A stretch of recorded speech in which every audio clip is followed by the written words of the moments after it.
Starting this podcast was an unexpected step of obedience of something that God has called me to do. Through this podcast, I will be interviewing ordinary people who have seen and experienced God move in extraordinary ways throughout their lives. I pray that this will build your faith and encourage you to testify of God's goodness in your everyday lives.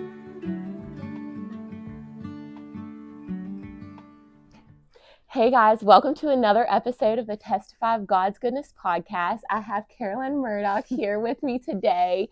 So just share a little bit about yourself. So your work or your callings in life, and then how do we know each other? Yeah. Okay. So I'm originally from Parkersburg, West Virginia. So I don't know how far that is from here. It's about 2 hours from Morgantown.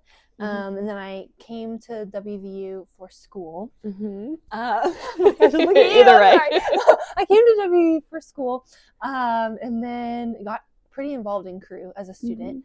And I think we met as students. Did we meet as students? Okay. Yes. And then I joined staff, and I think it was my first intern year that we were meeting up for discipleship. And because we were the same age, it felt a lot like accountability, that kind of disciplship, but just such a blessing, to meet with you. And I think we were going through Psalms. I still think about that study.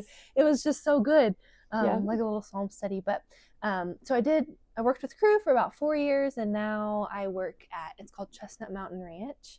And so I work in the school there. It's basically a boys' home for boys that really struggle. A lot of them have been adopted or just kind of struggle with their home lives. And so they come, and they're usually there for about 2 years, sometimes longer, but they live with house parents on the campus, and then there's a school there. And so I work in the school and I teach a little bit. This past semester I taught a Spanish class. Oh, wow. That's great. Yeah. So I teach a little bit.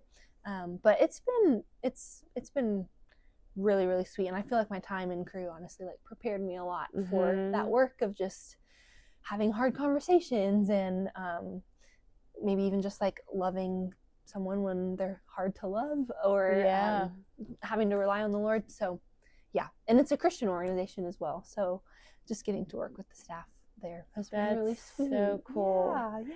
And I remember as a teacher, I forget who shared it with me, but it always stuck with me. And I would tell it to others as well, the kids who are, and people in general that are hardest to love are usually the ones who need it the most. And hurt people. So you have to keep that in mind and just loving them well.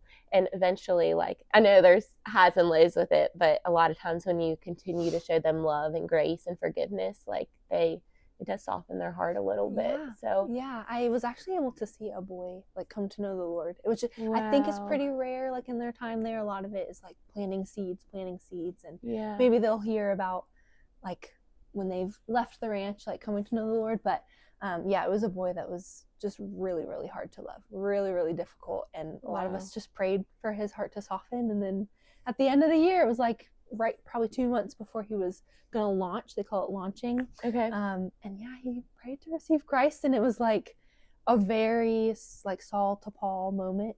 And so getting to witness that was honestly really sweet. So that's so cool. We were just talking last night at our women's group, because sometimes there is kind of just tiny changes after you accept Christ. There's little convictions, and the Holy Spirit kind of prompts you and all these things. But one of the women were sharing one of her family members as a kid. They would be so violent and so it was hard to even have her child around them. And but then when this girl accepted Christ, it was an immediate change. No more violence. She was I genuinely love being around her now. But before, she was I would dread it because she would destroy her house and hurt her kid and just all these things. So it's so inspiring to hear those transformations. So what part of your testimony would you like to share today? Oh, honestly, I would love to share about my time in Crew and really how that shaped my walk with the Lord. So I grew up in church, and but I'd love to share about that. Yes. So grew up going to church. My family was pretty involved. Like my mom was on the worship team. My dad did sound. They led Bible studies and that kind of stuff. And so I was pretty involved in the youth group. And I would say in a lot of ways I was like a goody two shoes, kind of just like a good kid doing all the right, like morally right things. So I didn't have, a very specific like, out partying, like doing all these terrible things and then coming in. I would say a lot of my testimony is probably like just the Lord's faithfulness of protecting me from a lot of those things that could have really like destroyed my life. And I come from like my parents were divorced, and so just a lot of the statistics, I definitely probably shouldn't be where I'm at today, like walking with the Lord. So that's just testimony of his faithfulness for sure. And then so I think I was 15 when I started to follow the Lord and like made that decision. And then also kind of so my mom was diagnosed with cancer in middle school and then passed away in high school. And I think through that as well, like this theme of like discipleship too in my life, like before even really knowing what that word was or what that was, there was a girl, she was about 5 years older than me. Lauren was her name. She essentially took me under her wing because our moms were both diagnosed at the same time, and then her mom passed away like 2 years before mine. And so her being much older, and then going through that, like losing her mom and just watching her walk with the Lord so beautifully, I think was huge for me. And so I would say she essentially discipled me. Didn't really, again, know what that word was or what that meant, but and so I think that's kind of where it started, of like girls just taking me under their wing and pouring into me and speaking truth over me and guiding me. And so, she went off to college, went kind of separate ways. And then I came up to WVU and just immediately got involved with Cru. I think it was actually my friend Sarah that invited me, and like she had been really involved. And so I think that was really huge. And then again, without knowing what this word discipleship meant, it was like these girls just kind of pouring into me like, hey, can I meet with you? Do you want to get coffee? Like it just started with something so simple like that. Like, can we get coffee or can we get lunch? And then turned into, like meeting more regularly. And so, and then obviously getting to like replicate that and disciple other girls. It was scary at first, I'm sure. That you can relate to that. Like when you just feel like, I don't know enough, or I'm not, I don't know how to pour into you. Like, so I would say that my time in Cru for sure. And just like seeing other people like really genuinely walk with the Lord. And it wasn't just about like, this checklist or like making sure your life looked good. It was like seeing people behind closed doors and in front of, like, they were just the same person. It wasn't this show. And so, I think just seeing people really genuinely and take like bold steps of faith and it's really, really impactful for sure. That's so awesome. And like my journey with Cru, because I feel like God did use Cru and the people in Cru to really, completely transform my life and my walk with the Lord.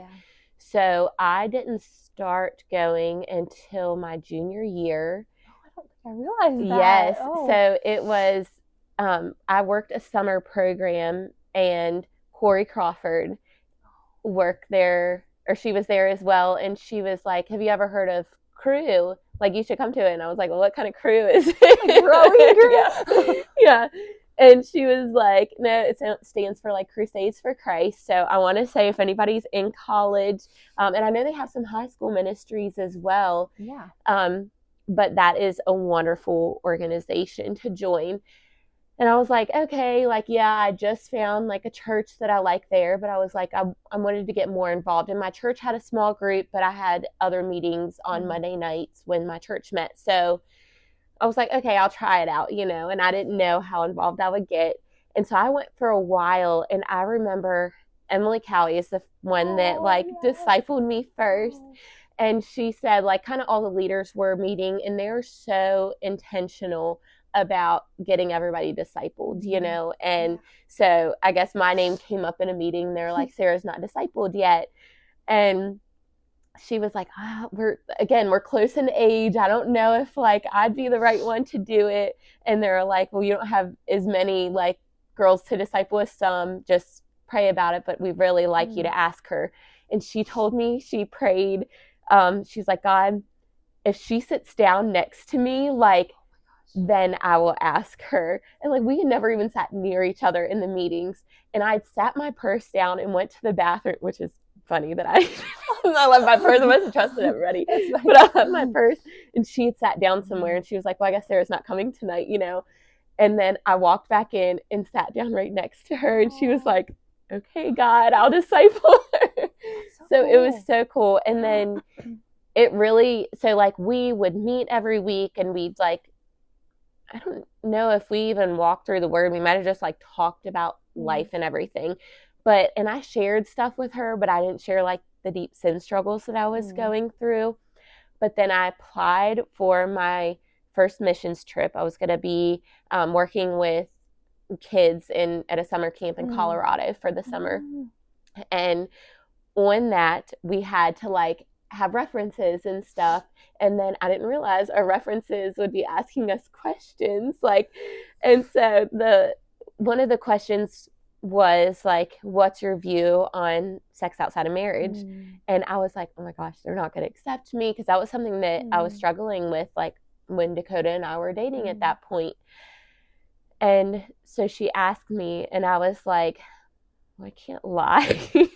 I could, but I didn't want to. And I was like, I know it's wrong. And I even put this on my application. I said, but that is something that we are struggling with right now.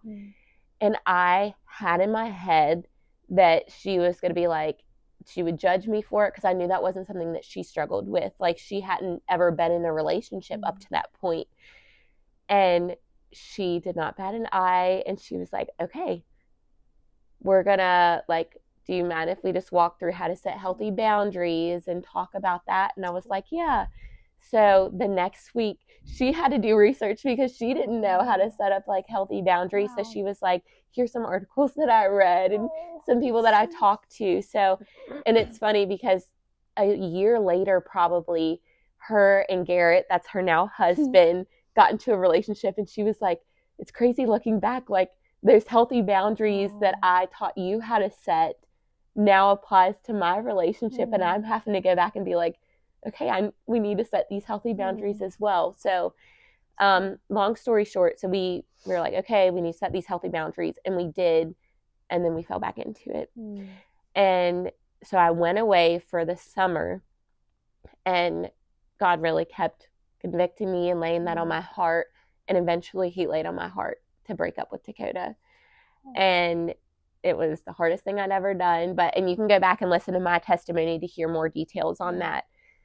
But I did, and we had been together for 2 years at that point, and it was the hardest thing, and we never planned on getting back together. And then, lo and behold, God did bring us back together, and then we had those really healthy boundaries. We were two different people when we got back together, and we were great about keeping the boundaries. Like, we didn't fall into that again, and we waited until we got married, which was, we were dating for 6 months, and then engaged for maybe 6 months-ish, and then we got married. So it's just really cool how the whole holding each other accountable. And then I get to see that play out with like, so I was sharing with you before, I disciple high school and college girls now. At first it was like middle and high school, and then they've just gotten older and I've kept discipling them. So it is middle or high school and college. And some of the girls that I disciple have walked through the same things in their relationships. So it's really cool. Again, it started with Emily graciously teaching me how to set healthy boundaries. And then like, I'm able to do that with the girls now. And so it's just discipleship. Like it doesn't have to be, you have to do this, this, and this. Like I feel like I'm talking a lot, but I shared like with, I've been praying like for the last 5 years 6 years, I guess. Like I've almost been graduated for 6 years now, for somebody to disciple me, because I disciple a lot of women and girls now. And 2 women in my women's group, like I'd shared with them, and then they started, like the one started discipling the other, and I was like, that just encouraged me so much. And they've just been meeting up every week. They were like, what do we do? What does this look like? And I'm like, it doesn't have to be anything formal. Like just meet up and talk about life, or later get to know each other, and later on if you want to study a book of the Bible, you can, but just do whatever feels normal and organic, and just point each other back to Christ. And I said, like they're with the holidays and stuff, they haven't been able to meet up. And I said, try to set it a goal to meet once a month.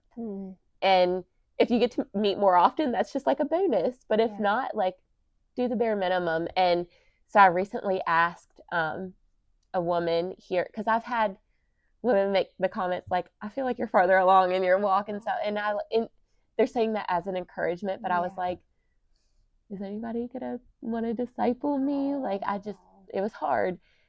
And we have a woman here, she like leads, an older women's group, and her husband like owned his own business, so she understands that aspect of things. And she's just like such a woman of God. She's in her 80s. And I was like, I asked her a couple weeks ago, I was like, would you consider discipling me? And so anyways, we're going to start that at the beginning of January. So I'm so excited. And she prayed about it for a few weeks. So that's a prayer that I've been praying for so long. And so what would your, moving into the questions, how do you usually, or let me back up, what encouragement or advice would you give others who are looking for someone to disciple them? Oh, yeah, that's really good. Yeah. I love that. Well, and I love, you talking about just what does it look like? Because it looked a very certain, like, it made sense the way that Crew did it, like the people who are juniors and seniors disciple the freshmen and sophomore, like, and then there were staff that discipled student leaders. So it's like, it just made sense. And I think honestly, that's been a big question I've asked myself, like, since I graduated, is like, what does this look like? Even in just like the local church context, like, what does this look like? Yeah. And so honestly, there's it's sweet that you're talking about. What's the lady's name that you asked? Like Corey. Okay, yes. That's really sweet, because there's an older lady in my church. Her name's Tanya. So she started this group.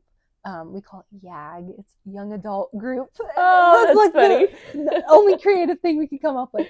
And so it was mostly like right out of college, kind of like 20s, maybe like early 30s aged people. And I think that was like, we just saw that there was a need for like, okay, what do we do? No, we're like out of college. What do we do? Yeah. We need community. We need people to like pour into us. And we've just continued, Tanya is her name. Tanya and I have just continued this relationship of like kind of meeting together sometimes once a month, sometimes more than that. And I'll just go to her house, and sometimes we'll sit and chat, or sometimes like her husband's there and we just eat dinner and play a game. Yeah, and that's fun. So I think for me, it's looked like just getting to know a lot of the older ladies in church, or even like young moms. And sometimes, in some ways, I feel like I have maybe like 3 or 4 that kind of informally disciple me. I don't know, like I'll go to their house, I love that. and we'll just talk. But yeah, so I think, especially it helps as like a single girl to, or I guess like unmarried girl, to like, I have so much more time to like go to someone's house, like especially if they have kids, like to go to their house. And I think in a lot of ways it can be a mutual relationship where like I'm getting to spend time with their kids and play with them, maybe give them a little like relief or something. But then it also blesses them, like to have, maybe to be able to talk to someone other than a 2-year-old or something, So, I understand that. Yeah. So I think just trying to be intentional, and sometimes I've not been good at it, and I'm like, well, I don't want to be a burden, or I don't want to like be weird. Like, I don't know them very well. Is that weird to just like ask to come over? But the more I've done it, the more I realize like, yeah, how much it blesses them too. And so I don't know if that makes sense, or if it does. 100%. Yeah. So I would say, but like this Tanya in my life, she just, I think in a lot of ways her marriage I was like drawn to her marriage because they've been married for like 50 years and they're so in love. You know, sometimes I have this like, I don't know, you're married for 30 or 40 years and you just become like roommates. You know, and they just have like a very genuine love for one another that's just so inspiring. Drew me to them. So but I love that. And the aspect of like going to their home, or even when you get to the point where you start discipling somebody, like opening up your home. And I've made it a point, like, no matter what my house looks like I do not say I'm sorry for the mess. Because I'm like, okay, what if their house is more messy than mine and I don't know that? And then they're like, oh my gosh, if she thinks this is a mess, then I don't want anybody to see my house. And so I'm like, okay, this is my house. Like, usually in the evenings it gets clean, but during the day, if you stop by, like, toys are everywhere. Like, they're kids. They're just having fun. So that's one thing. And like, since we've been meeting, because we've always met at the house, and there's something that's so comfortable where they just like open up so much. It's just, I don't know what it is. And the men even have seen that too. So Dakota had joined a men's group because one of the women in my women's group, they were like, has Dakota ever thought about like starting a men's group? And Dakota's like, I'd join one. I don't know if I should lead one. And so they asked one of the older gentlemen at our church about it. And so he started discipling them, and they met at the church for a while. And then one of the women that is part of my women's group opened up their house. Like, so her husband's there, and they've just like loved that because they have, you know, when it's warmer out, they can have a campfire and stuff, and we make dinner for them. And so that way they can just come from work and have dinner there. And then all we have to do is make double of like what we're already making, you know? Yeah, that's cool. So that's been really, really good. So how do you typically go about starting discipling somebody? Ooh. Okay, so again, this has looked so different since like leaving my time with Crew. I think in a lot of ways I'm still trying to figure out, okay, what does this look like in like the local church context?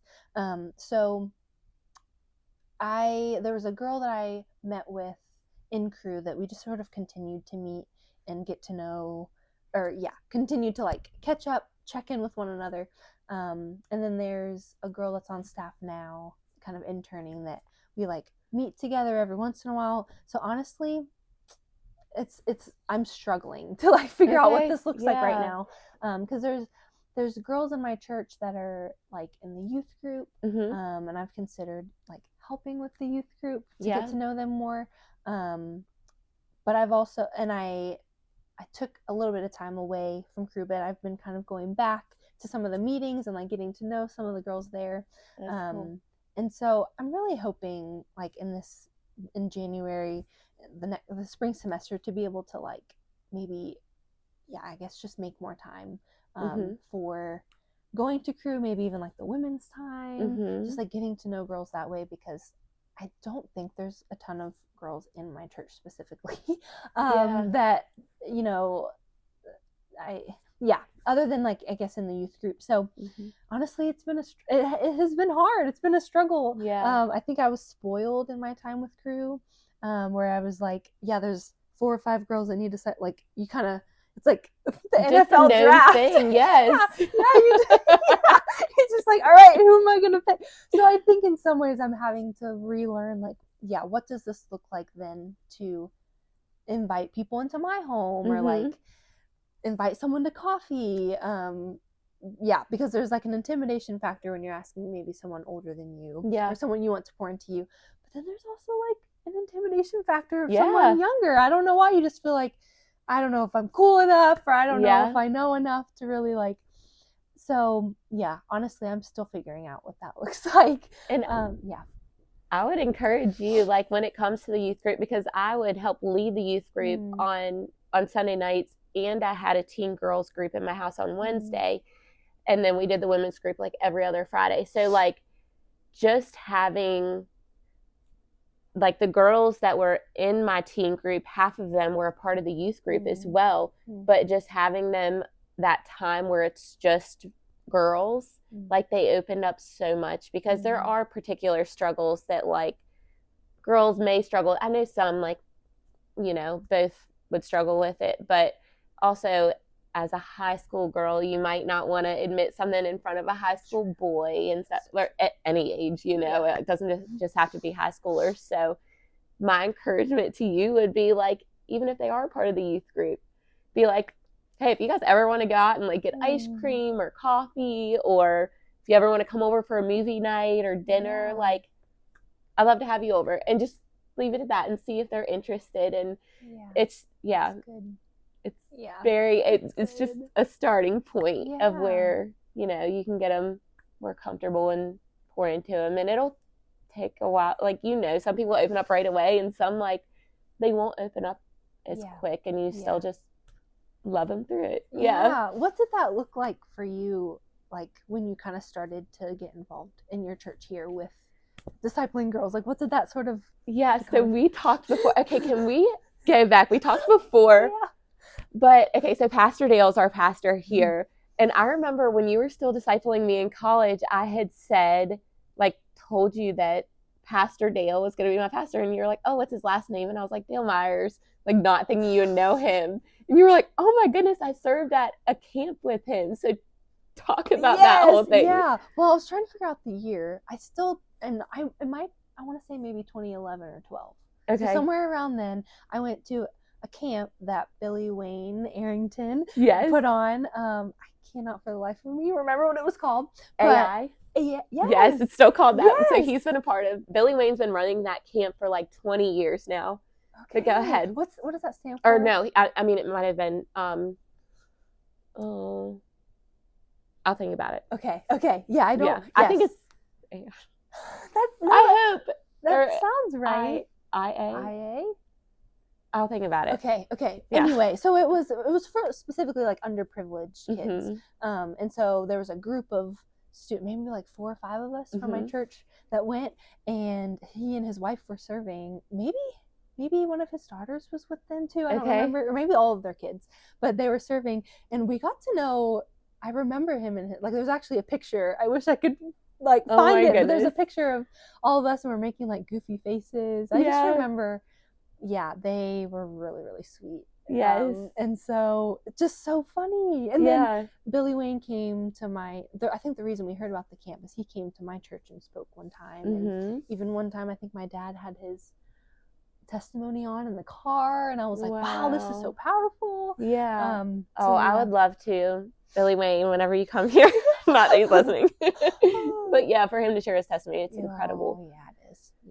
Yeah. So and then like years later, I volunteered at his camp for a couple years too, for 2 years. So it was just, it's so funny how all those things tie together. Small world. So anyways, at my graduation party, we talked about this before, but just for the listeners. So at my graduation party from college, Pastor Dale was there, and we were just talking about discipleship, and I shared how discipleship changed my life. Like, God used that to change my life, and how I would love to see more of that here. Like, God just, gave me a heart for it. And that is what we're called to do. Like, you think about, I think it's in Matthew 28, Jesus is saying, like, go therefore and make disciples of all nations, baptizing them in the name of the Father, the Son, and the Holy Spirit.